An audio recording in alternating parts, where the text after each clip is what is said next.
into this fiscal year, which may leave significant gaps in funding for crucial infrastructure and needs across the transportation modes.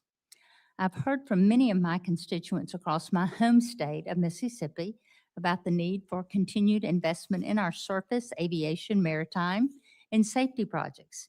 I look forward to this subcommittee playing a vital role in ensuring we continue to meet many of these targeted investments through our annual appropriations bill. While I'm encouraged by several items in the budget that I will get to in a moment, there are several areas that cause concern. As I shared with you last year, I remain disappointed in the department's proposed cuts to the Essential Air Service Program. The EAS program is critical to connecting our nation's rural communities like those in Greenville, Tupelo, Meridian, and Hattiesburg, Mississippi, to the broader transportation network. Mr. Secretary, as a former member of Congress with multiple EAS airports in your district at that time, I know you understand the importance of this program in supporting rural communities with dependable commercial air service. Significant funding cuts would jeopardize economic development and threaten jobs in local communities across the country, as this program supports more than 170 small and rural communities across 35 states. I'm also concerned about the administration's proposed elimination of funding for the Build Competitive Grant Program.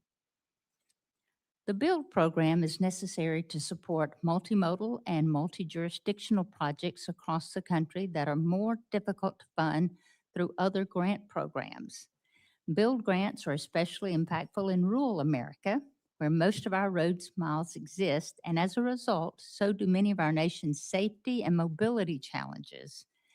For example, just last year, this administration awarded $21.3 million through the BUILD program for a project I supported and advocated for, the US 49 and Mississippi 13 interchange project in Simpson County, Mississippi. Investing in rural America through programs like BUILD fosters economic growth, connects rural residents to essential services like schools and hospitals, and improves the quality of life for communities that may lack the resources necessary for infrastructure improvements. Notably, I was also disappointed in the absence of your surface transportation reauthorization proposal in your FY 2027 budget. As the department is ultimately the one who carries out the programs created and funded by Congress, your expertise is necessary to help inform this body's decision-making as we write our annual FY 2027 bill. I hope you and your team will work with us during this process. Now for the good news. Let's first talk about aviation. Mr. Secretary, last year you testified before this subcommittee about the need for significant federal investment to modernize our air traffic control system. And I am proud to say this committee delivered and provided $4 billion in FY 2026 for the FAA facilities and equipment programs, which includes funding ATC modernization efforts and builds on the down payment of Congress provided through the 2025 reconciliation bill. While this was certainly a monumental step in the right direction, you and I know that there's more work to be done. I will look forward to sharing with this committee updates on the department's implementation of this critical modernization funding and how additional resources will help deliver the world's safest and most advanced aviation system. I was encouraged to see the department's $4 billion request for the FAA facilities and equipment program, which includes $1.5 billion to continue ATC modernization efforts. This funding would provide our air traffic controllers with modern display systems at more than 400 airports across the country, supporting transitioning legacy automation systems to a modern common automation platform and alleviate airspace constraints to reduce delays, among other things. I look forward to partnering with you, Mr. Secretary, to ensure we continue to build the safest and most efficient ATC system in the world and improve the customer experience for all flying passengers. I also want to commend you, Mr. Secretary, for your leadership in addressing the shortage of air traffic controllers.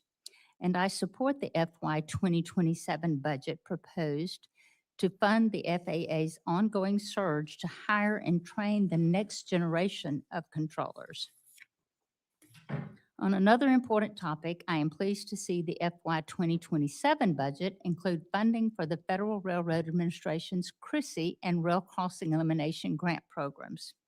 As this administration prioritizes safety and efficiency, improvements across our nation's entire transportation network, these two FRA grant programs are critical to ensuring the safe transportation of people and goods on freight and passenger rail lines, while also addressing safety challenges with rail grade crossings. These programs, like the previously mentioned BUILD program, have such a profound and direct impact on local communities by bolstering national supply chains, reducing congestion, and making the overall rail network safer and more efficient. Mr. Secretary, I'm also encouraged by your strong statements of support and the department's actions to invest in our domestic shipbuilding industry. As you know, Mississippi and its shipbuilding capabilities are well positioned to support the administration's agenda to restore America's maritime dominance by returning critical shipbuilding programs to experienced American-owned hands. I am pleased the department's budget once again proposes significant investments in PIDP and small shipyard grant programs. These grants will help improve in-house shipbuilding capabilities, support the commercial and defense industries, improve supply chains, and stimulate economic growth in and around ports while improving both safety and efficiency. Finally, we need to make sure that our appropriations bill strikes a balance to meet the needs of all Americans, especially those in rural communities which face unique transportation and economic development challenges. We will work through these challenges to produce a bipartisan product worthy of Senate consideration. And as I've said many times, I believe that our funding decisions should be guided by fiscal responsibility with the taxpayers in mind. Secretary Duffy, I look forward to hearing from you and working together for the American people to ensure that we have the safest, most reliable transportation network in the world. And now I turn to Senator Gillibrand for her opening statement. Thank you, Madam Chairwoman. I appreciate your leadership. I appreciate this committee very much. Thank you, Mr. Secretary, for your time, for our earlier conversation and the work you do for the country. We agree that a functioning transportation system is vital to everyday life. In New York City, transit and passenger rail service provides the most efficient way to get around, moving about 5 million people every day. New York's ports, the U.S. Merchant Marine Academy, and SUNY Maritime College are critical to our economy and national security. Highways and bridges are a lifeline for connecting communities in every corner of the state. Bike lanes, sidewalks provide safe routes to school for children. Planes connect us around the world. We need the federal government to continue to be strong and make those sustained investments in all modes of transportation. And if we pick winners and losers, it has untold negative impacts. This real world is a challenge, and we need to address it head on. When trains break, Americans miss work. When roads aren't reliable, children miss school. When gas prices spike 50% because of the decisions of this administration, Americans can't afford to see each other or support their small local businesses. This is the real world American people are dealing with every single day. Republicans, independents, Democrats. We need reliable and safe transportation, not partisan punishment or distractions. The American Society of Civil Engineers 2025 report card gave America's infrastructure an overall C. That's better than where we were in 2021, and it shows the significant investment in the bipartisan infrastructure law is helping. But a C is just above failing, and some critical sectors continue to lag seriously behind.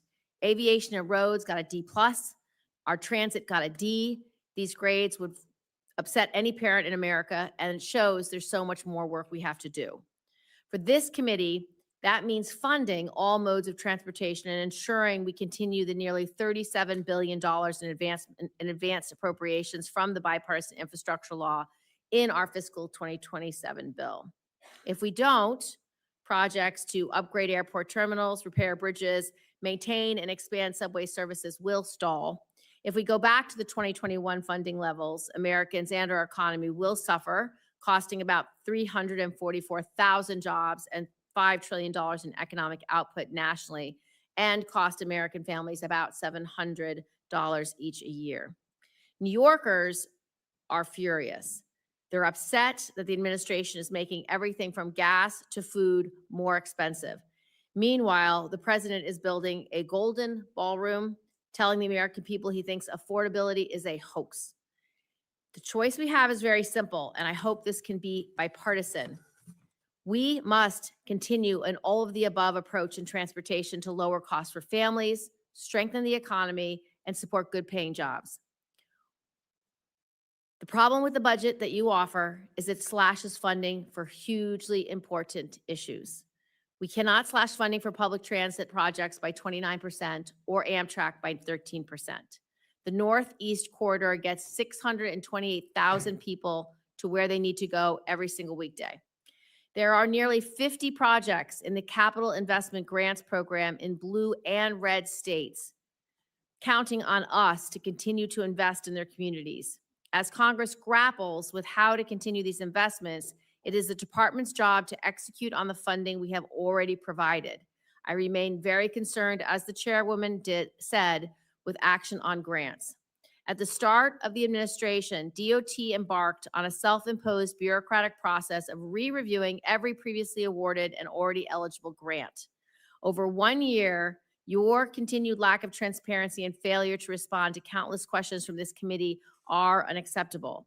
From what we have been able to gather, you, one, have canceled at least 45 projects worth $5.3 billion, are keeping over 300 projects in an endless review limbo, have forced grantees to remove completely legal activities from their projects, are arbitrarily cutting grants by 10%, and are letting funding lapse to the tune of at least $445 million last year. In New York State, and all of us will talk about our own state's worries, in New York State, you have canceled about $140 million in projects. $345 million for 18 projects remain stuck. And the Gateway Tunnel project, which I will ask you about, one of the most urgent infrastructure projects in America, has been under review for over 7 months with no end in sight. The project has done everything you asked and yet is still under review, and construction is only happening today because the courts have mandated it. Combined, these actions create a concerning pattern of attacks on communities and against transportation choice. It's hard not to see the tilt towards punishing blue cities and blue states. I think we can all agree our cities, counties, and states should be making decisions on what works best for their communities, not bureaucrats here. While there are things we disagree on, I do commend you for several successes. I commend you on your focus and enthusiasm on aviation safety and improving facilities at the U.S. Merchant Marine Academy in Kings Point. This good progress has made a difference. Good progress is also being made on the air traffic control modernization, and your commitment to hiring and training more air traffic controllers is clear. Mr. Secretary, I look forward to the conversation of this committee, and I appreciate your testimony today. Thank you, Chair. Now, Mr. Secretary, we recognize you. Chairman Hyde-Smith, Ranking Member Gillibrand, members of the subcommittee, thank you for having me here today. Very grateful for that. Looking forward to questions on EAS from the chairwoman, and also looking forward to a very bipartisan, friendly hearing today with all of you. For the past 16 months, with your support, the Department of Transportation has been hard at work delivering wins for the American people. We have a once-in-a-generation opportunity to revitalize the critical infrastructure that millions of Americans rely on every single day. From our runways, to our roads, to our railroads, we have upgraded our national infrastructure, invested in the backbone of our economy, and made life safer for American families. We are aggressively moving to clear the backlog of 3,200 grants left behind by the previous administration. Our goal is simple: to ensure these grants deliver safe, enduring infrastructure that will serve Americans for generations to come. At the FAA, we have kick-started a historic overhaul of our air traffic control system. This was made possible because of the Congress, and I thank you for that. Thanks to the Working Families Tax Cut Act, we received $12.5 billion as a down payment to begin deploying state-of-the-art equipment across airports nationwide. To date, we've replaced 50% of legacy copper and have moved to fiber.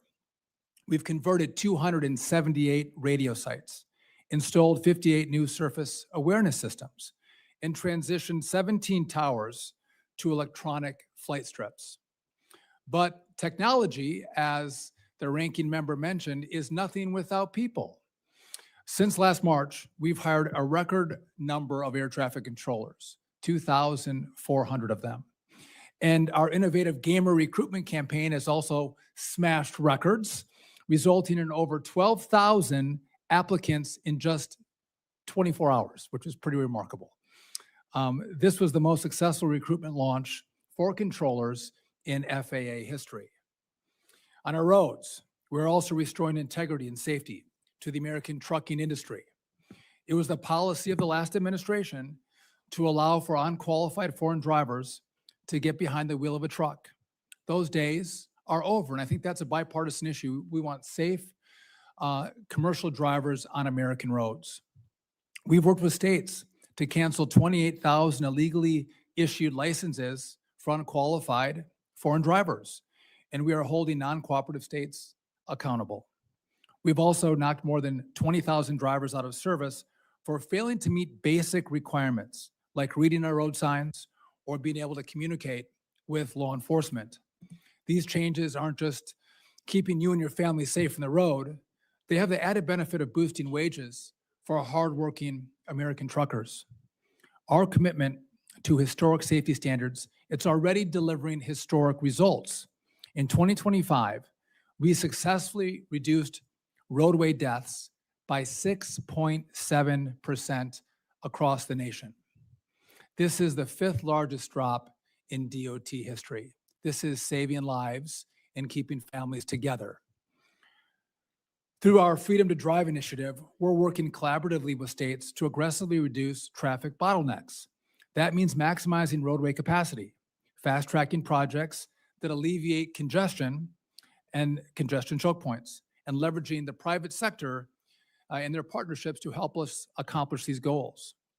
By following the law and restoring CAFE standards to the rightful levels, we are lowering the cost of the purchase of a vehicle at a dealership, saving the economy $1.9 billion, putting the American consumer in the driver's seat of what car they want to purchase, not Congress in the driver's seat of what we have to purchase as Americans.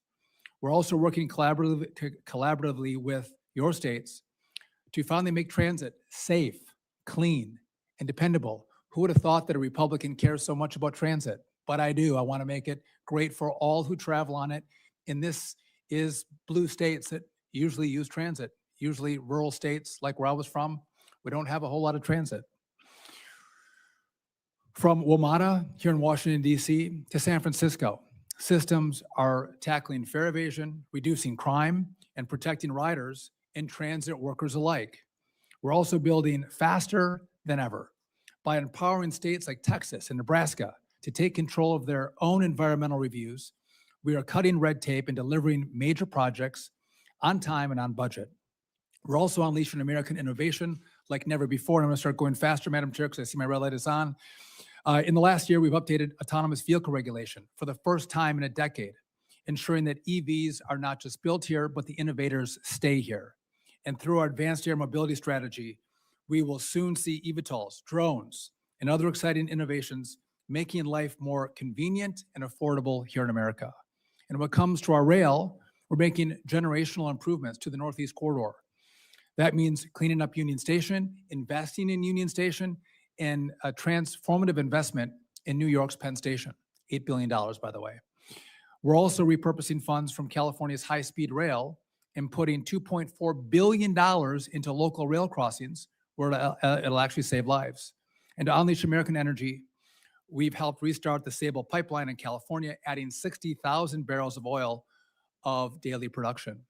On our seas, finally, we're restoring American maritime dominance. It's often said that he who controls the seas controls the world.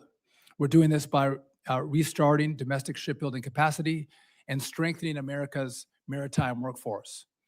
We're also leading a technological renaissance on the water, pioneering advanced propulsion through small modular reactors for commercial vessels. And most importantly, we are reaffirming our commitment to the U.S. Merchant Marine Academy. Yes, it's in Kings Point, New York, a great academy. We are restoring Kings Point as an institution worthy of the young patriots who train and serve there. As we approach America's 250th birthday, this administration is putting the people first with a complete historic overhaul of our nation's transportation system. The golden age of transportation is upon us. I thank you for having me, and I look forward to your questions. Thank you, Mr. Secretary. And now we're going to go to Senator Collins for her questions. Thank you very much, Madam Chair. The chair mentioned in her opening statement the importance of the Essential Air Service Program.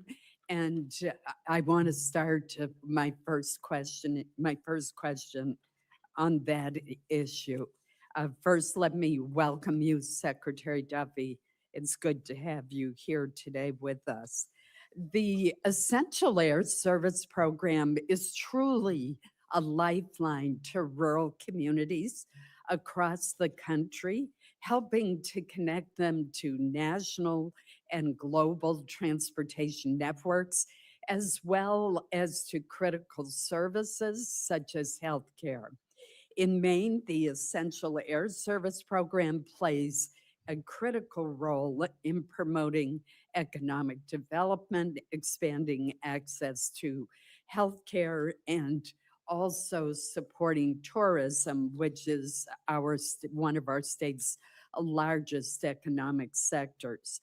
There are 4 airports in Maine: Presque Isle, Rockland, Augusta, and Trenton, which serves Hancock County, that would not have any commercial air service but for this program.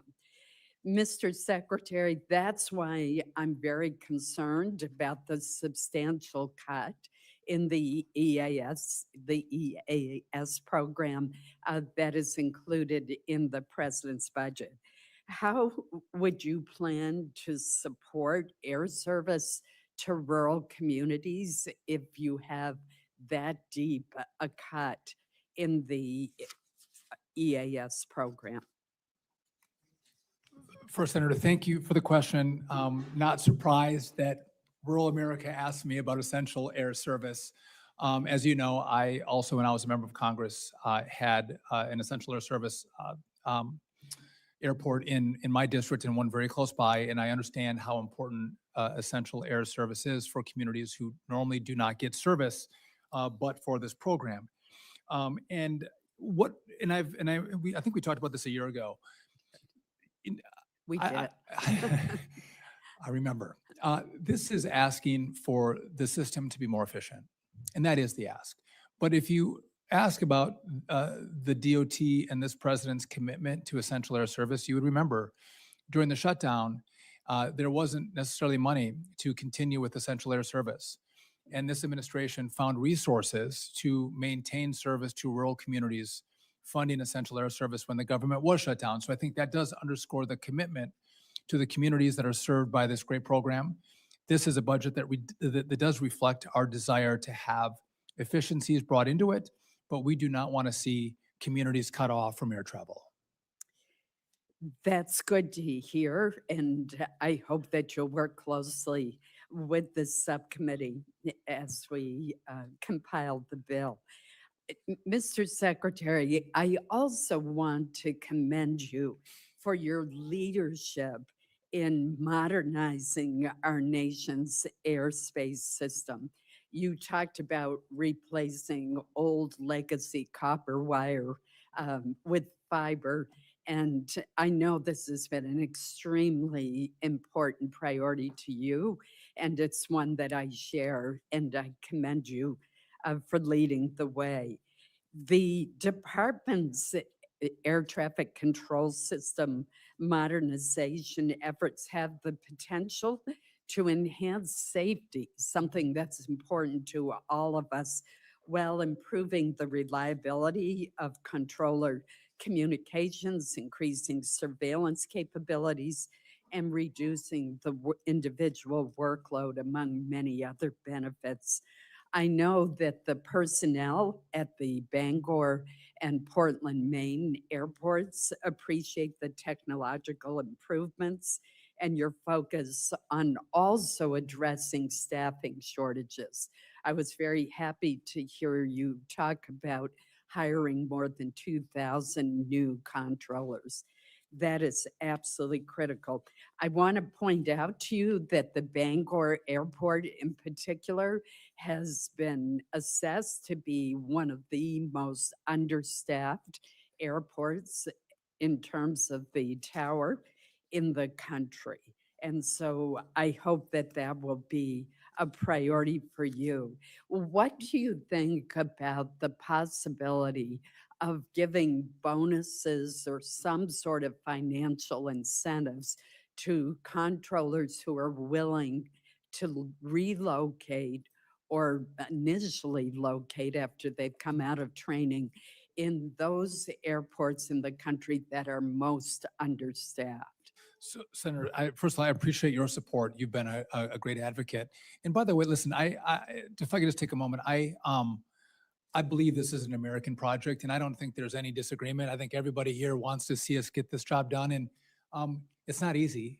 This is not an easy undertaking, and we wanted to do this 20 years ago. 25 years ago, this body had a conversation about next gen and giving billions of dollars, and you spent the money, but we didn't get the result. And I'm not blaming anybody, but I want to work with this body on the resources that we need, but also keeping you informed. And if we're behind or we're ahead, we will tell you where we're at. I think you're entitled to that. And this body took a leap of faith on us to say, this is the time and these guys can get it done. And we owe that to you. And I'll continue to keep you with the FAA administrator up to date on where we're at. And are we on track, on time? Are we behind? And if so, why? But this is a broader conversation. Sometimes folks want to go to Bangor, Maine. It's a great place to live. It is. And I live there. and they don't pay as much. But also there's an issue with, and this is maybe a conversation we could more broadly have. If you have to go to Senator Gillibrand's towers, it's more expensive in New York. It's expensive in LA. It's expensive in DC. And our cost of living for the controllers and how much we can pay them to accommodate the cost it actually takes out of their paycheck to reside in these certain communities. I think that's a conversation we should have together, because it's gotten expensive in America. I was just down in Miami, same thing there. It used to be a lower cost location or moderate cost, and now it's gotten to be very, very expensive. So maybe that's a conversation we could have, that we can get controllers to small airports, but also get them to take on the more expensive, bigger airports and compensate them for the cost with housing and other cost to the family. But thank you, Senator, for your support. I appreciate that. And I do certainly recognize that the cost in New York City is way higher than in Bangor, Maine. Perhaps not as much of a difference to Portland, Maine these days, as far as housing is concerned. But my point is, if these larger urban airports have a sufficient number of controllers, despite the fact that the cost of living is higher, it seems to me providing financial incentives for people to go to the woefully understaffed towers, such as in Bangor, would make sense. And I would urge you to consider that. I would be happy to work with you on that and see what is the root cause of why we don't have enough controllers in Bangor. And we could have that conversation. I'll do some research on it. Great. Thank you, Senator. Senator Gillibrand. Thank you. So, Mr. Secretary, you and I have talked at length about your approach towards transportation. You want certain things out of different states in order to fund certain things. So you and I have talked about Second Avenue Subway. That's finally in compliance, and that is going forward. Right now, Gateway Tunnel is under review. What's the status of that review, and when do you think it will be completed? So the resources are flowing to both of those projects. And, we were doing a review on race-based contracting versus merit contracting. The Supreme Court indicated projects couldn't do that. And that happened during the shutdown. I only had one staff from the Civil Rights Office, so it did take more time. And then once the staff did come back, there was a backlog in the office. So, but the money is flowing to both of those projects. And Gateway is I think it's probably the biggest project in the Western Hemisphere. Correct. So when do you think the review will be done? If not done now, shortly. Shortly. Okay. I will hold you to that shortly because obviously it is such an important economic project for the entire Eastern Seaboard and the entire nation. And we don't want more delays because we know that when you have delays, costs increase. Yeah, So, but it's not delayed now. Money is going to the project. okay. So now I want to talk to you about something that is less easy. I saw your ad. You want to go fast. I saw that. But I did not like the fact that you bragged about cutting funding to New York. That sounded like a political argument that is not a very nice thing to say about a state that has 20 million people that need to get to work every day on critical infrastructure. So I don't like that quote in your ad. I thought that was a very inappropriate thing to say. I also do not like your Great American Road Trip.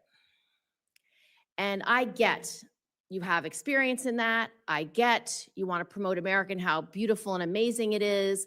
I get all the good reasons why you wanted to do that. And I get it's time with your family, all those things. I don't like it because right now in New York, people are suffering. They are extremely stressed out. They're stressed out about the cost of gas, which has gone up by 50% under this administration.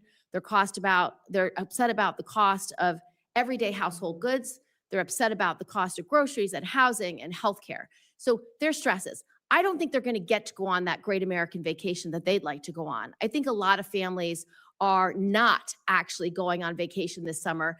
And when I went and met with a bunch of gas stations across my state just a couple days ago, the cost of well over $4 a gallon in every gas station, $5 a gallon, over $6 a gallon for diesel, it's extremely stressful. And I don't like the fact that this Great American Vacation reality TV show took days and days of filming.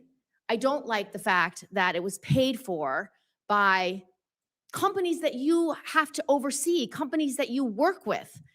And in our jobs, that would be pay for play. It would be 100% illegal. It would be inappropriate on every level and not tolerated. And in this era where President Trump's spending money building a golden ballroom that we don't need, that he's spending $1 billion a day on bombs that people would far rather he be spending on healthcare or housing. This Great American Road Trip, it doesn't smell right. It may be fast, but it's fast and loose with the rules. I don't like it. I think it's wrong. And I think you should explain to the American people why you should spend your time and why you should be getting a vacation that is paid for by companies that you regulate.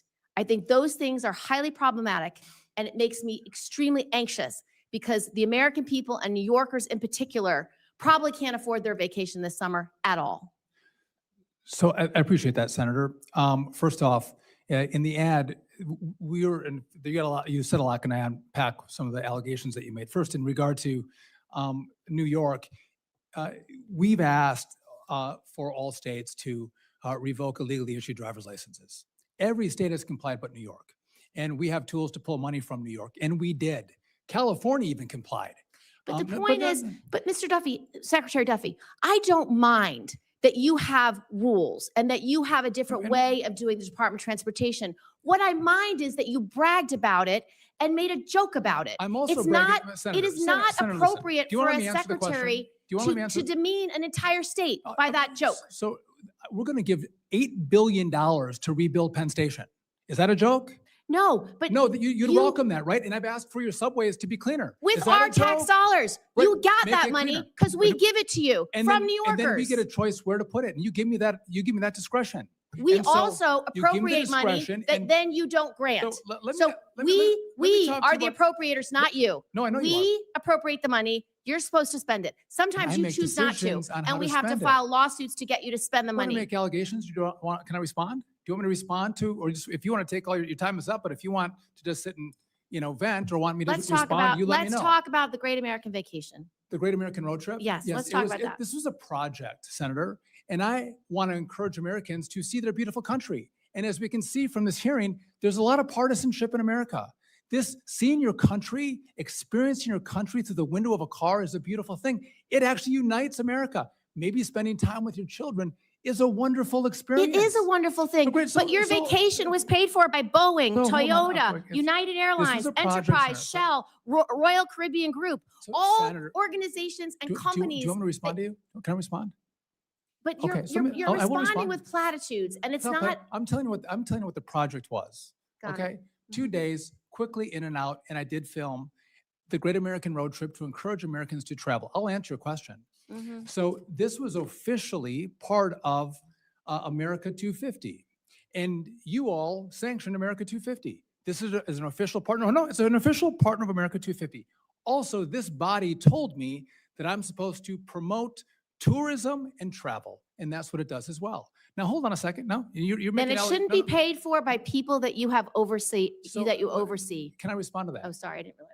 So if I could respond, Mhm. this was a partnership with a nonprofit. It was a nonprofit, and the nonprofit. Funded by organizations and companies that you oversee. Do you have jurisdiction over law firms?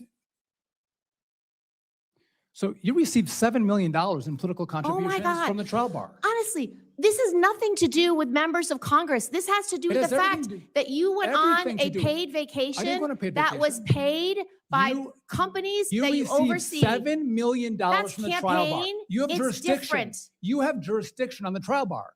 $7 million. When we go down the list of what else you received, you have Li- jurisdiction. listen, You actually passed legislation Secretary for the trial Duffy, bar. This So don't give me hearing that. is I- about I you didn't make any and money. this No, it's administration. about you. I didn't make any This money. hearing, I you didn't are the make any witness. money. I am not didn't the make- witness. I don't have any. Well, maybe you should be. Well, you know Maybe what? should answer the American Secretary people Duffy, for $7 million Secretary from the trial Duffy, bar. Secretary Senator, Duffy, $7 million. I think you should be That goes telling in this state committee. dinners. That goes to why- put your ad on television in your, that's all to you. You spend that money. This is what I'm concerned about. Steak dinners, You are flights. political and you are We're using over your our position in time right political now. ways. $500,000 paid by the trial bar to fly you on a private jet. I've never been on a pri- private jet. Zen Air. I don't, Zen Air. never been on a private jet. No, $462,000 We're out of our we private don't, jets. we don't, members of So Congress they pay aren't for you to allowed. fly on a, yes, senators Not can. true, It is. not true. Answer to that. You know what, Mr. Then- I made Secretary? nothing. Your They job, put your face on job- television. your Your face job, on television, your steak dinners, your vacations by the trial bar. I make We're going to nothing go to on this. Senator No money. Capito, recognized you for Thank your you. question. Thank you. Thank you, Madam Chair. Thank you, Mr. Secretary. And thank you for the visit to Wheeling, West Virginia. It was great to be there. Thank I you. Appreciate that. I want to talk about highway funding and bridge funding. Great. The bridge investment program. I'm concerned because there is still more to be done to manage these discretionary programs, one of which is the bridge investment program. I've had concerns because it's costly and time intensive. So these concerns were underscored when $370 million in contract authority out of the Highway Trust Fund lapsed last year. The biggest driver of that was the Protect discretionary grant program. And you and I have talked about discretionary grant programs. Last week, the department published the second amendment under your tenure of the Bridge Investment Programs notice or NOFOs.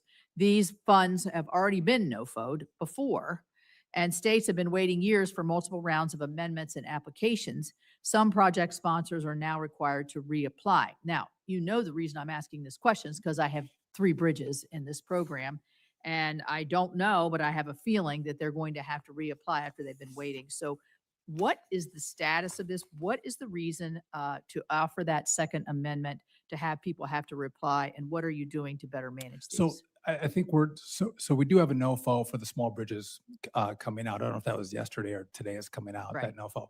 But in regard to the Protect money, We got that NOFO out about a year ago, a little less than a year ago. But the funds expired at the end of the fiscal year, and we announced the grants, but the grant recipients didn't have enough time to go through the permitting process, and that's why that money expired. If this body wants to send that money back to us for those projects, we're happy to take that and make good on those announcements. Well, are you saying then that the ones that were awarded but not permitted have lost their opportunity and have to reapply? Is that what you're telling me? So in Protect, the money goes away. And so they could have been done a year before, but So what steps are you taking to avoid that from happening again? so the money has been announced, and they have to go through that process to get the permits done. Do you But feel that they're going to go ahead and get their permits in time? I mean, are we going to run I into the hope same so. problem? I hope so. That's why we're doing permitting reform, hopefully. I hope so. But again, this body has the ability to send the money back that expired and make good on those projects. We can Okay. talk about that further if you'd like. Okay. Well, I mean, I have a particular interest in bridge dollars because we have so many deficient bridges all across the country, but in Yeah. particular, you've seen our landscape. We got a lot of bridges. It's beautiful. I want to talk about Jaeger, the air traffic control tower. We are one of the oldest operational, and actually might be now, I think, the only one still that is sponsor owned. It's owned and operated by the airport, not by the FAA or a contract entity, and therefore it's been ineligible previously for federal grant programs. I'll just tell you, our approach lighting system was built in 1960, or not, commissioned in 1962. Our visual approach slope indicator was built in 1974. Our radar was in 1978. Our tower cab, 1950. And we have the oldest kaleidoscope in use. If you've ever gone into Jaeger Airport, you want to make sure all these things are working because it's on the top of 3 mountains.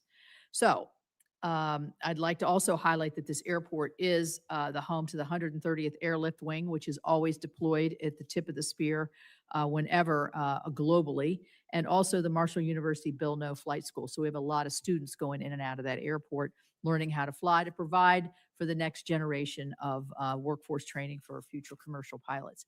So as you're moving forward, I understand now that these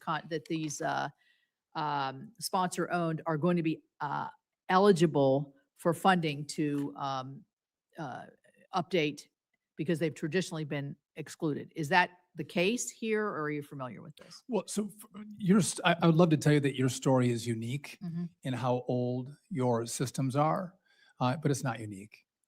This is the story across districts and states in this country. The necessary investments have not been made.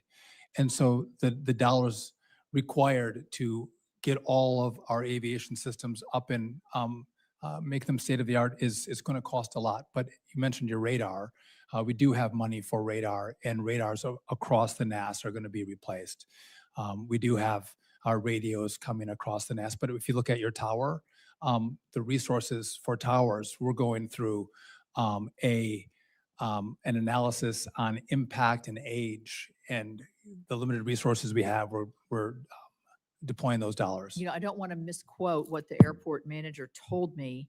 The cost of the replacement of the tower, astronomical in terms of what I would, like $80 million or something like this for a small regional airport that's very critical. So we can talk on this further, and thank you very much for being here. Thank you, Senator. Senator Reed. Thank you very much, Madam Chairman, Mr. Secretary.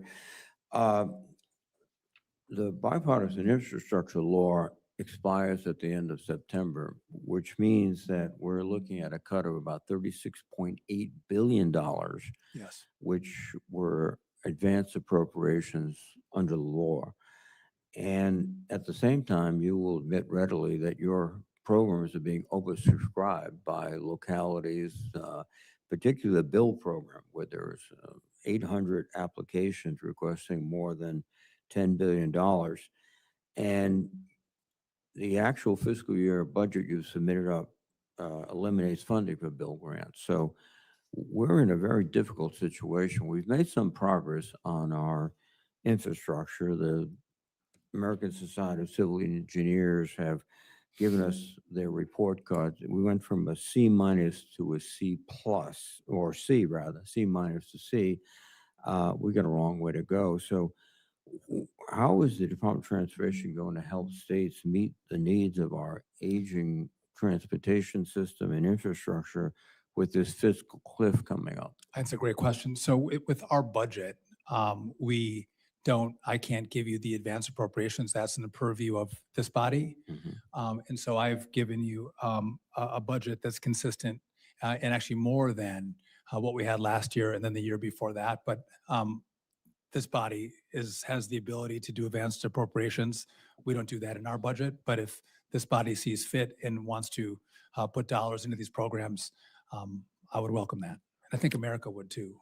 No, I think you're right. I think though, stepping back, and I have some duties on the Armed Services Committee with the huge request of $1.5 trillion for our defense budget, we're finding it very hard just to make ends meet on the domestic side. To increase your funding, I think it makes a great deal of sense, but it's going to be a difficult struggle. Senator Capito pointed out the Project Protect funds, and we in Rhode Island had 4 grants. 2 have been funding. Thank you very much, Mr. Secretary.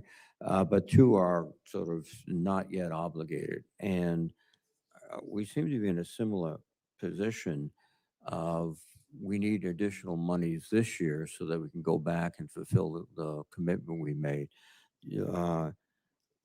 Are you going to try to also to sort of reinvigorate and put more funds in the Protect program? Yes, that'd be wonderful. But just want to be clear, last year, the program recipients didn't have enough time to get the permitting done, and the money did expire. And this body has the ability to give that money back if you would like, and we can make those whole. But you would be supportive of that? Yeah, I would be. Thank you.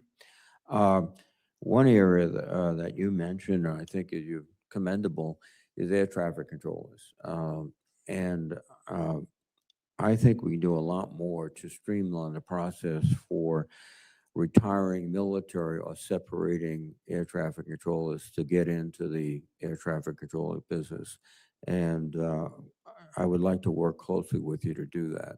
So I appreciate that. I don't think we aggressively enough go after our controllers in the military. There's a great option for them to just fold right over into the FAA. I would just, if I could make this point too. Yes, sir. We do have an issue with the controllers. We have offered the controllers who are of the age of retirement. Those are our best controllers. We've offered them, and we were able to take this, from the budget, but we've offered them an upfront 20% cash bonus to stay on. Yeah. They'll stay on for a year, and every year they'll stay. We'll give them that money. But I think, again, we want to get more controllers in the pipeline, get more controllers from the military. But if we have those great controllers who are about to retire, if we can keep them on the job, that's even better for us. So we're working at all different sides of this problem. Well, I would like to be helpful, particularly with the military access to the to controllers. A final question is that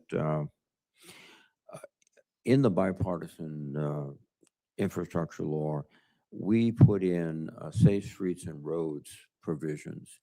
And it seems that the money has gone more to minimize automobile fatalities and accidents rather than pedestrian. And we're seeing pedestrian fatalities increase by 72% compared to the 30% increase in total fatalities. So I think a reconfiguration that might also emphasize pedestrian fatalities would be in order. And your comments? And I care about the safety of all Americans, and I'd be happy to work with you on how we are using the program and how you would have envisioned the program operating. Thank you, Mr. Thank you, Senator. Mr. Secretary, you and I have discussed at length in the past the funding for the FAA Center of Excellence, and it's the Assure program, the unmanned aircraft systems at Mississippi State, as well as the separate distinct funding for counter UAS efforts, both of those which are Mississippi State. But they just really play a critical role and integrating the UAS into the national airspace system safely. And I want to thank you for your work on that. I very much appreciate that. My first question I want to talk about is truck parking. The committee continues to hear concerns related to the shortage of truck parking nationwide and the negative effects on safety, the efficiency, the supply chain, and the reliability of these trucks going up and down the interstates. And when they log out because of their time limits, having a place to park has become a real problem that you're well aware of. Without that sufficient parking, tractor trailer drivers, they're forced to get on the side of the highways, off ramps. I see them everywhere, the side streets, the shoulders, the rest areas, and just causing an unsafe situation. And Mississippi is a state with the fewest available public and private parking spots for these big rigs. And I see this firsthand all the time. We've been in the trucking business a long time, and I just notice these things and very conscious of it. But they're parked in unauthorized locations in order to comply with the hours of service requirements, which, we want them to stop. But this just isn't safe for the truck drivers, and it's not safe for the travelers, obviously. Unauthorized parking can cause safety, maintenance, and congestion problems as well. And I was pleased this committee appropriated $200 million in FY26 to help address these concerns, but recognizes far more is needed to address this problem nationwide. What is the status on the guidance to state DOTs to get these funds allocated? So we have a NOFO coming out on truck parking, and I appreciate the dollars, and I think all the truckers in America appreciate the effort. You're right, it's a safety issue and a security issue for them, and they spend more time looking for parking than they need to. So that's in the process of coming out. In regard to the Center of Excellence, I think that has to be done every year, and I saw the paperwork come up, I think yesterday, so that's in the process of moving as well. Great, because that is Great work there. critical for us. And, we still mourn the lives of the mid-air collision right out here at Ronald Reagan Washington National Airport last year. I don't think any of us will ever forget that day, and I remain committed to taking bold action to prevent any future aviation disasters that we can possibly prevent. Following its investigation of this tragedy, the National Transportation Safety Board issued its final report on the collision in January and found that the FAA lacked effective strategies to identify, assess, and reduce reoccurring mid-air collision hazards in that particular airspace. And despite available safety data showing repeated close encounters, the NTSB also issued a broad set of recommendations aimed at preventing similar accidents after finding these shortcomings in route designs, air traffic control practices, and the entire FAA safety analysis. I'm concerned with reports that the FAA does not plan to implement those NTSB recommendations identified in their final report. So, Mr. Secretary, in light of the recent near misses across the system and the findings in the NTSB's final report, what specific steps is the FAA taking to better identify recurring safety hazards and risks before they result in an accident? And how is the agency ensuring those lessons are being applied across the national airspace system, not just at Reagan National? Yeah, so the day after the crash, I took action to stop fixed wing and helicopter cross traffic in the Potomac. And the FAA 3 months ago, I believe, stopped all cross traffic with visual separation between helicopters and fixed wing airplanes. I think there's a broader issue at play here. I think I told you last year that we were going to use new technology because there was 85 near misses in the DCA airspace that no one saw, and then people lost their lives. And it's our job to look and see where do those risks exist. And as we've used new technology, we do see risks in the airspace. One of the problems we have is to restructure the airspace, we have to go through NEPA. And so even when there's some critical issues that should be fixed in a month, it'll take years to go through the NEPA process on the airspace. And so if there could be some work, and maybe we could have a conversation offline of what we're seeing and what we would need from the committee to make sure we can take the appropriate action to move more quickly, I think that would be helpful. But listen, I work closely with the chair of the NTSB. And just so you know, it takes time to go through a process, to analyze, to think through how things should be implemented. And the FAA is going through that process. Thank you very much. And at this time, I'll recognize Senator Coons. Thank you, Madam Chair and Ranking Member. I was quite pleased with where we ended up in the FY26 appropriations process, and I hope this year will be successful as well. Mr. Secretary, good to see you again. There's a number of things I'll just briefly be positive about. The shipbuilding initiative, I think, is something all of us welcome. The focus on air traffic and air safety, I think, is important. What I mostly want to focus on, though, is rail. I was encouraged to see your recent comments in a number of settings that the DOT is focused on ushering in the golden age of American rail. I share that goal as someone who grew up traveling on the Northeast Corridor regularly. I only wish that one chapter of your Great American Road Trip had put your whole family on a rail section, because I think that's a great way to travel with family. The Northeast Corridor is the heart of America's rail system. It carries 2,000 trains and 630,000 passengers every day. They had record ridership last year of 34.5 million. It takes a huge burden off highways and airport runways in the most densely populated part of America. And the Northeast Corridor operating expenses are fully covered by its revenues. But it's the capital expenditures that are funded jointly by states and Congress. And if you spend time in this part of the country, you know there's a huge backlog of infrastructure investment due to decades of deferred maintenance. They've added new routes from the Mardi Gras line that connects New Orleans to Biloxi, from the Downeaster that connects Maine into Boston, and they're making real progress on those lines. But the IIJA, which committed to advance funding, is, as several colleagues have mentioned, sunsetting.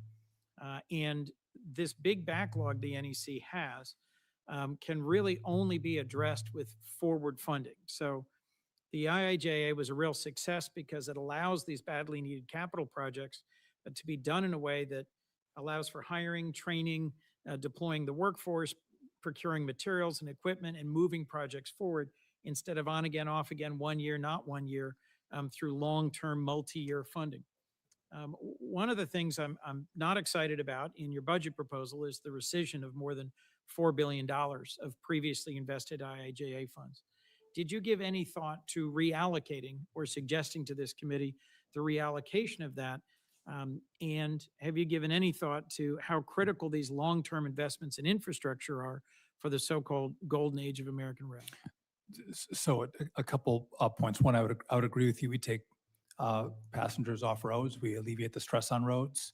How the number of people that move in the Northeast Corridor is remarkable. Ridership is up. Dynamic pricing, which I don't always like because it gets to be expensive, but has, I think, worked to shore up the books of Amtrak. I mentioned earlier, we're thinking about some ideas of, again, I don't like to look at Europe on how we should model ourselves, but Europe obviously does trains better than we do. And I think there's some Europe lessons that we does, could- Japan does, Korea does, everyone. China does. Everyone does. You're right. So we're going to look at some different models. We're talking to the unions, and we'll obviously brief this body before we would take any action. But it's exciting that we could do things differently. But if we've pulled grants, obviously we want to put that money back in, and we try to make people whole on those projects. And if you have a specific that you're referring to, I'd be happy Well, to. I mean, more specifically, there's a proposed 13% cut to Amtrak overall, a 24% cut for the Northeast Corridor in your budget this year. The Northeast Corridor Commission projects $34 billion in capital costs needed over the next 5 years. This is something states come to the table and make significant investments. Help me understand why this big a cut for this vital part of the country, where if you lose the Northeast Corridor, you got to build a 14-lane highway which we both know will never happen. But no, I think it's important to understand that we make a budget proposal and I'm right in line. I haven't made any cuts to rail. But on the advanced appropriations, I don't put that in my budget. That's what you all do on your own, and that's what you've done in the past. So your advanced appropriations, I don't assume that. I don't put that in my budget, which is why you're seeing a hole, Right. because that's what you all did almost 5 years ago. So that's not an intentional cut. That's a job drop for off. this body. Well, I'll just, for the benefit of the chair and ranking, suggest that I think that's a hole or a drop off that we shouldn't allow to happen when we've got such a significant shortfall. Let me circle back to the point you just made in passing about different models, because I understand the FRA, the Federal Railroad Administration, under your direction, is saying to Amtrak to consider restructuring itself into three Yes. different entities, one for operations, one for rolling stock, and one for infrastructure. Reorganizations, when done thoughtfully, can be constructive, but I'm concerned this may be the first step towards a privatization or a fundamental restructuring. Can you commit to consulting with Congress in detail before any plan moves forward that would restructure Amtrak? Absolutely. And this is akin to, you all had a debate about, should we privatize air traffic control? I've been very clear, no, not looking to privatize Amtrak. This is a way to give better transparency and I think give some more insight for states in the kind of infrastructure builds that can actually benefit states as well. And so that's the purpose behind it. But I would welcome a conversation when we get to the point where we have it fine-tuned. I would love to have a conversation. If you have some feedback for us, we would welcome that. Thank you. Thank you, Mr. Secretary. Thank you, Senator. Madam Chair. Senator Hoven. Thanks, Madam Chair. Secretary Duffy, good to see you. You Thanks too, for Senator. being here. Appreciate all your hard work. I want to talk about the airport terminal project discretionary limitation. So we changed that in 2012 from 20 million to 30 million. But the interpretation FAA is using is that that's cumulative for any projects at airports since 2012 versus not on a per terminal project basis. So that is a problem with some of our fastest growing airports in these smaller markets. So what can we do to make sure we have flexibility to meet? So, we're working on getting the funding for the programs, but some of their projects are getting clipped by that, applying that as a cumulative limit. Well, if you think we are interpreting the language incorrectly, I'm happy to have a conversation on how we should be interpreting it. What was the intent of this body? I don't want to get crossways with your intent. So Yeah. I'd be happy to have that So, conversation. yeah, that's it. Just, are you willing to work with us, see and figure out so that these projects can move forward and we have flexibility? 100%, Senator. Yeah, great. Good. That's what I'm looking for. Mental Health in Aviation Act. So we've passed that. That's legislation that I'd sponsored that we have now passed through the Commerce Committee. And it really updates the special issuance medical certification for both pilots and air traffic controllers. And we're hoping that we can move it through the Senate and over to the House here pretty quick. Your thoughts on improving that certificate and the need to do so? I haven't spent a great deal of time looking at that, Senator, but I would and be happy to follow up. Hopefully, again, we've seen some differences in opinions in aviation between the two bodies, and hopefully the bodies are working together symbiotically to streamline the process. But I'll look at the legislation. I haven't seen it yet. Based on your experience now, you wouldn't favor the House view over the Senate. Well, we have kind comments for the Senate over here in the House. So we appreciate all the work that you and Administrator Bedford are doing on updating the air traffic control system, 12.5 billion in the one big beautiful bill. How's it coming? How you doing? It's going very well. We are on track for the most part. I think of the 14 work streams, 10 of them are on track or ahead of schedule. We went forward slightly behind. But we believe that we can have this $12.5 billion spent in 2.5 years. Can I make a pitch to you though? Yeah, that's my next question anyway, so go ahead. Okay, so we're doing all the infrastructure, right? We're going to get new telecom and we're going to new radios and new radar, and that's going to be wonderful. It's going to make the system more resilient. It's going to be safer. Mhm. But I think the magic of this system is, you need new software. The software is what's gonna. That was my next question. What do you need? What do you need now? And so because the Senate, the House was a little more generous with how we could spend the money, the Senate was very specific in how we had to spend it. I would have probably made some different decisions, but I follow how you give me the money. I would like to have in 2.5 years, as this infrastructure is done with the 12.5 billion, Mhm. at the same time, if we could be working on the common automation platform, and they're able to meet up at the same time. And as the infrastructure is done, so too is the software. I think it would be too bad if we get the infrastructure done, but we haven't developed the software Right. to then, make this magical system that's going to reduce your delays and your cancellations. And as we're going to have eVTOLs and drones come into the airspace, I think that's what we want to have happen because we want to impact the lives of the American people and their traveling experience. I will say that we are working on this smart system. Administrator Bedford might have talked to you about that, about how we can use technology to.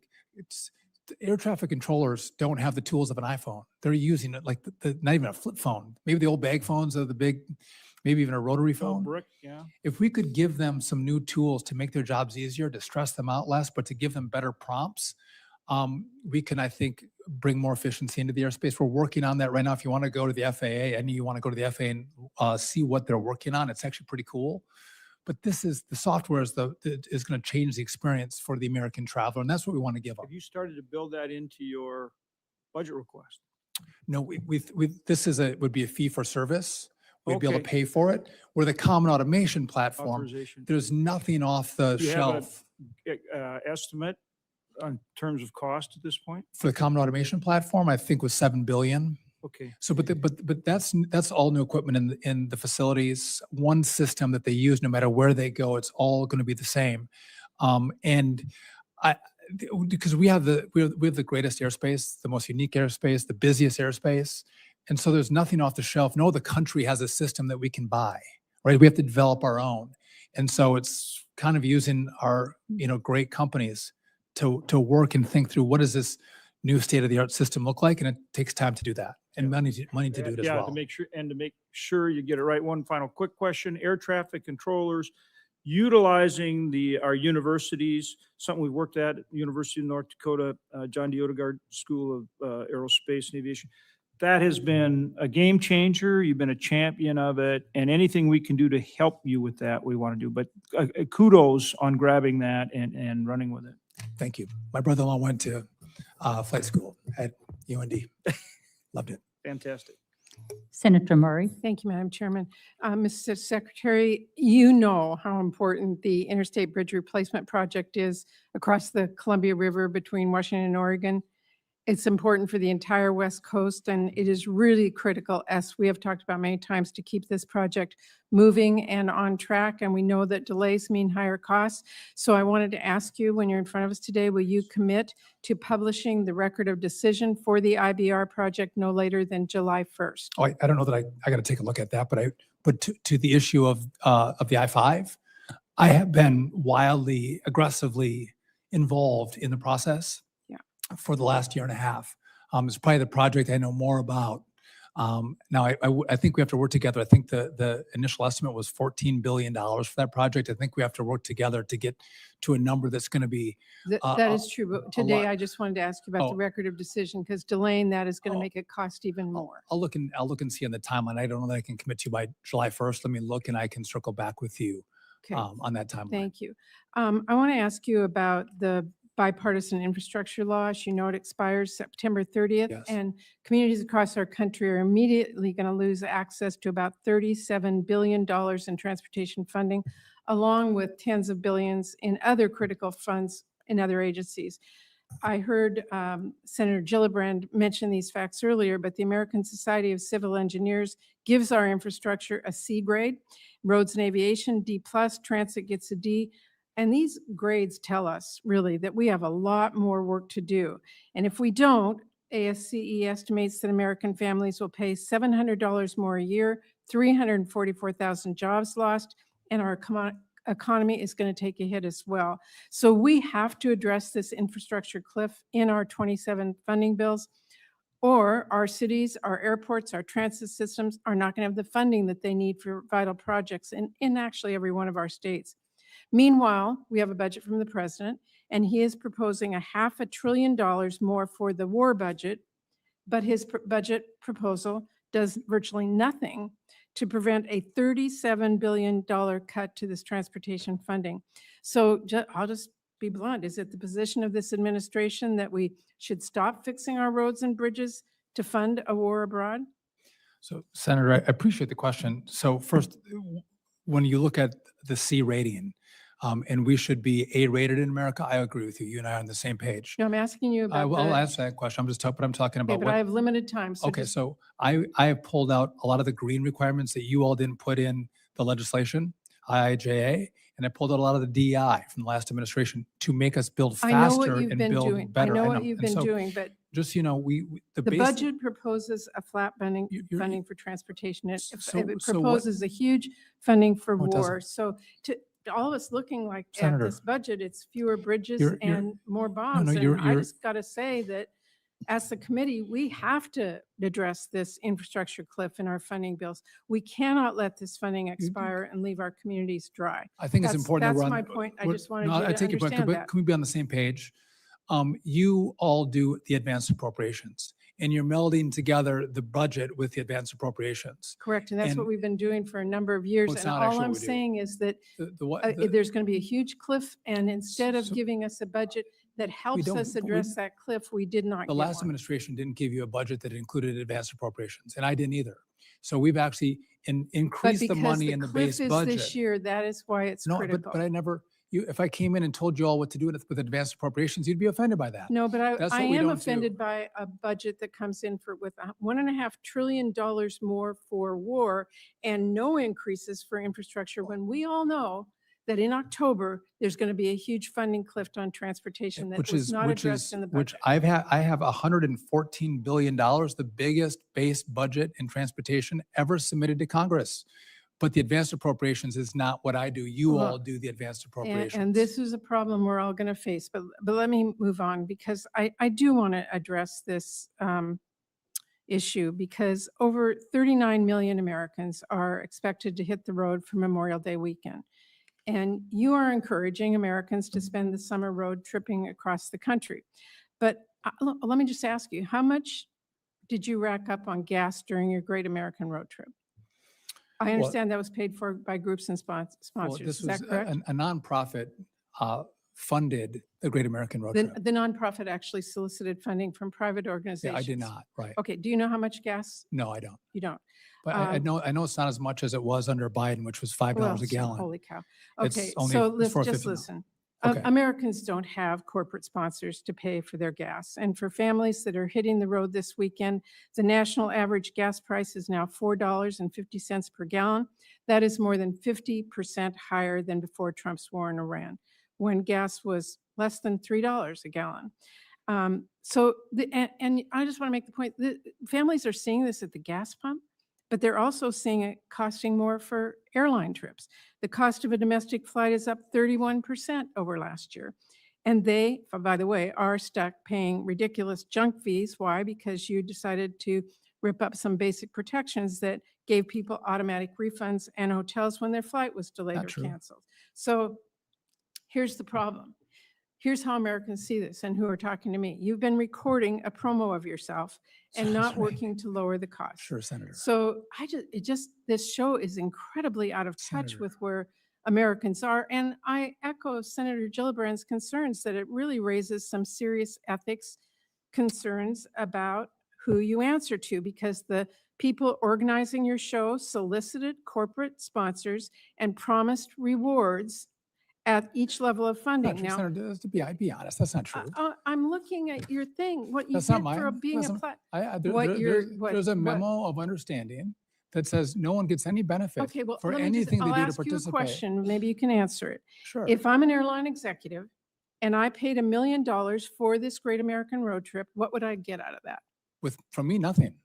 Well, look, as I said, the deck that is out there says that if you So, Give $1 million, so- you get 6 VIP invitations to receptions, you get to go to roundtables, you get to networking if events. someone Look, from, let me- if let me someone just- from the healthcare industry gives you $2 million, what do they get for it?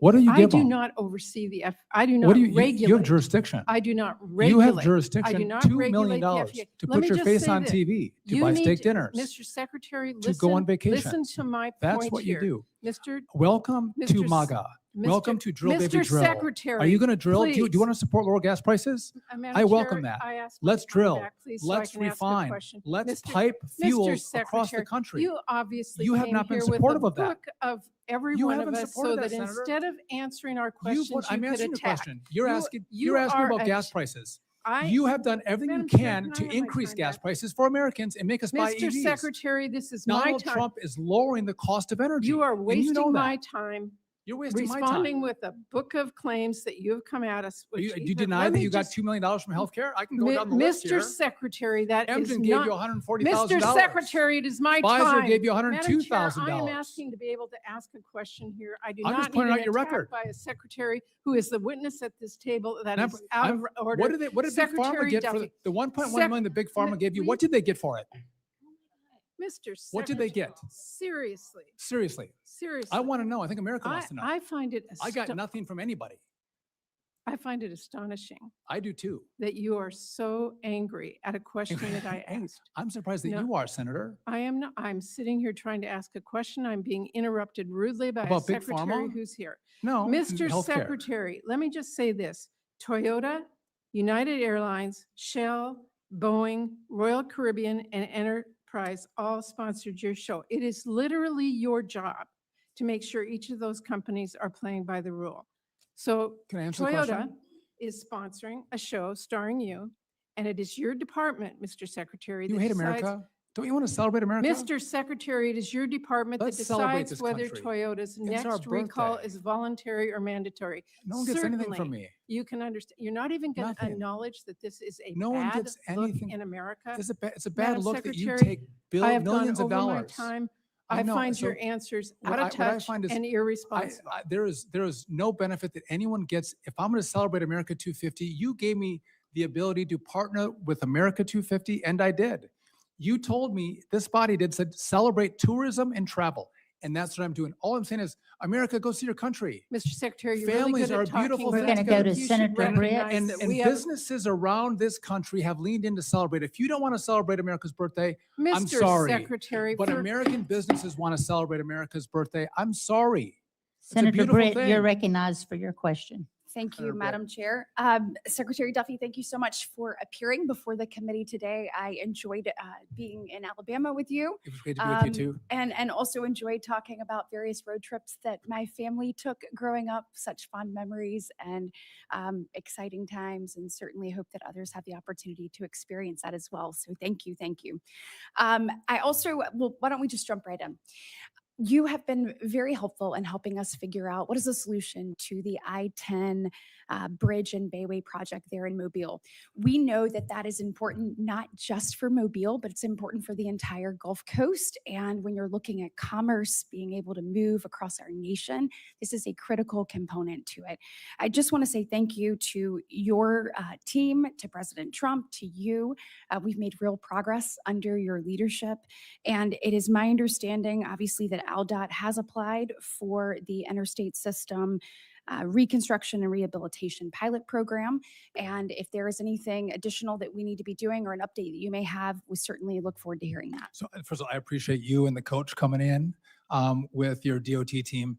And it's going to take some creative thinking on how do we get this project done, but you have Yeah. a commitment from DOT to get our teams to continue to work together. And I think there's some avenues and options for us. Again, it's a critical artery and very important, I know, to your state and to America. So I appreciate the engagement that you've had with Absolutely. me and my team. Absolutely. Well, we look forward to continuing to work.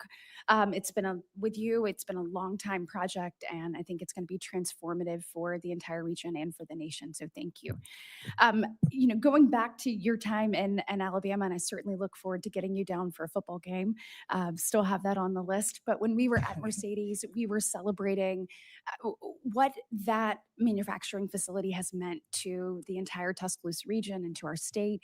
That manufacturing facility coming in, ultimately transform the way that we approach the automotive industry and has been incredible both for Alabama and for the country. Want to make sure that we're still able to dominate economically here and globally. And I know that you've worked hand in glove to make sure that we can do more of that, have more investment here. Can you speak any to how this budget will allow you to make sure that manufacturers do invest that additional dollar here? So first off, if I'm not going to my memory, I think this was the first car manufacturing plant at That's least exactly in Alabama, right. And it was the 30th anniversary. That's right. And it was the kind of jobs and economic opportunity it drove into your state, I think, was remarkable, and how grateful all of the employees were for that investment in the jobs and the family and economic opportunity. I thought that was remarkable to go to the plant and the innovation that's happening there. Very cool.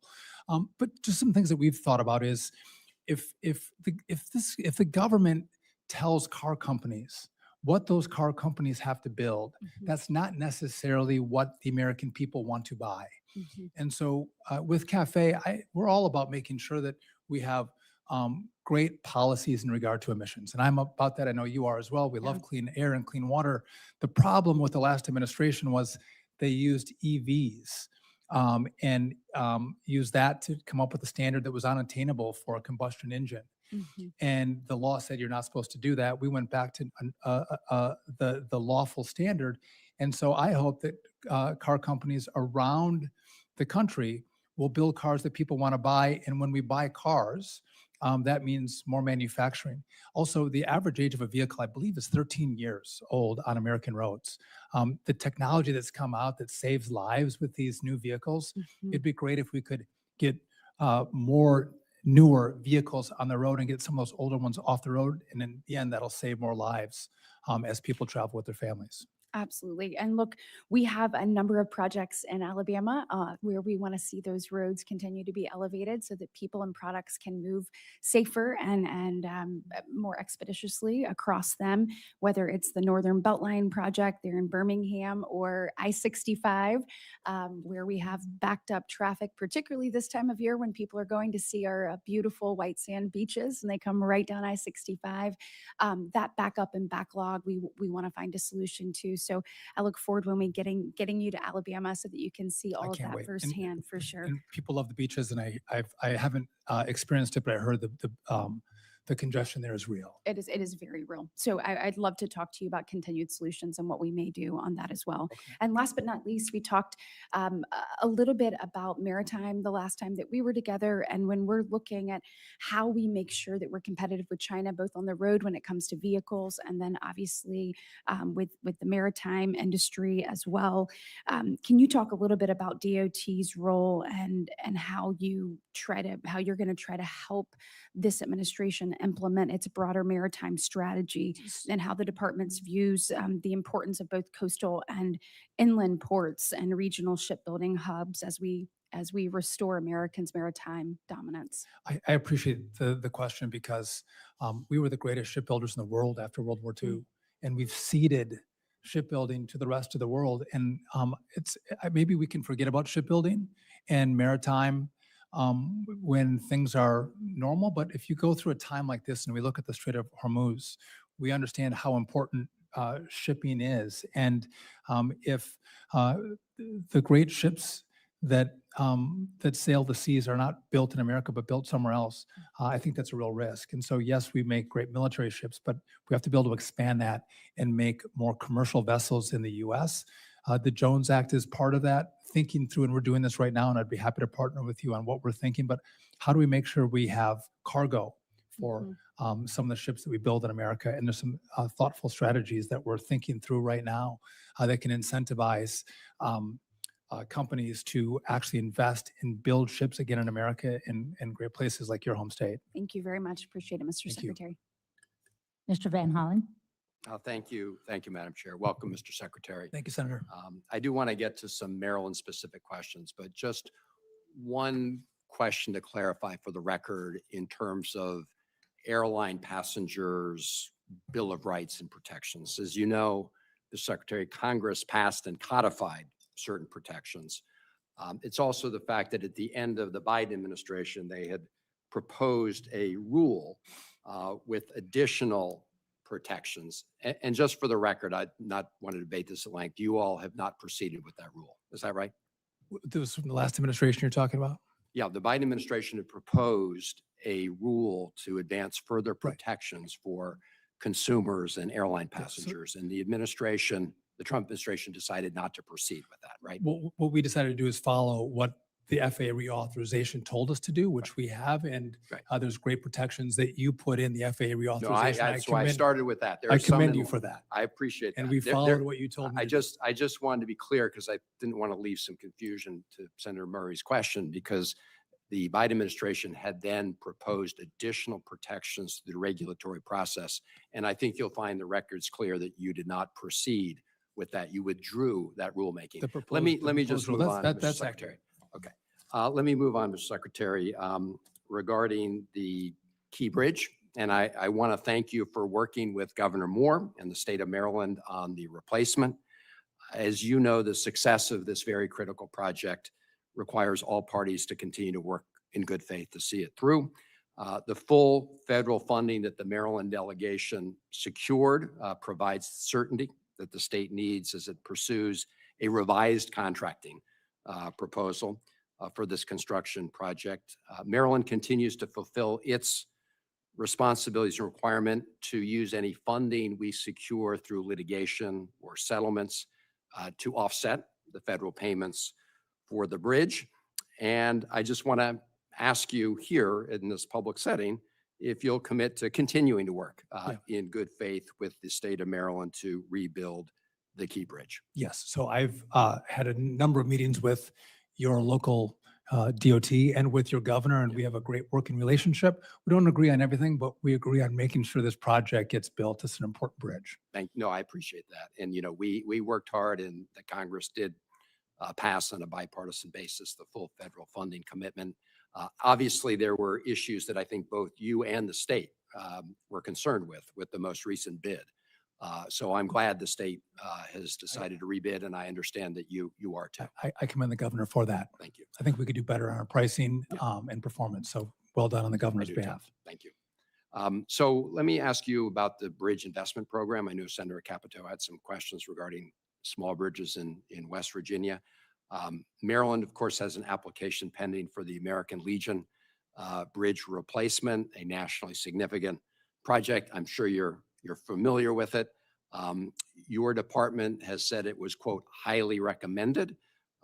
And I just want to underscore the importance of this program for our region and get your commitment to work together to see this project through. So that's one that I also worked with your state DOT and your governor on. We did both bridges together in our meetings, and I think everyone recognizes how important, if you live in this area, how important that bridge is. It's become a bottleneck. And so, no, I'm committed to the project. I appreciate I that. think everybody who I- drives I here know, would I- appreciate No, that. I appreciate it. You're absolutely right, Mr. Secretary. And look, When as when we you move, fly over, you can actually see you can see the traffic bottleneck, backing and up. sometimes, you know, yes, it's all my constituents that are in Yes.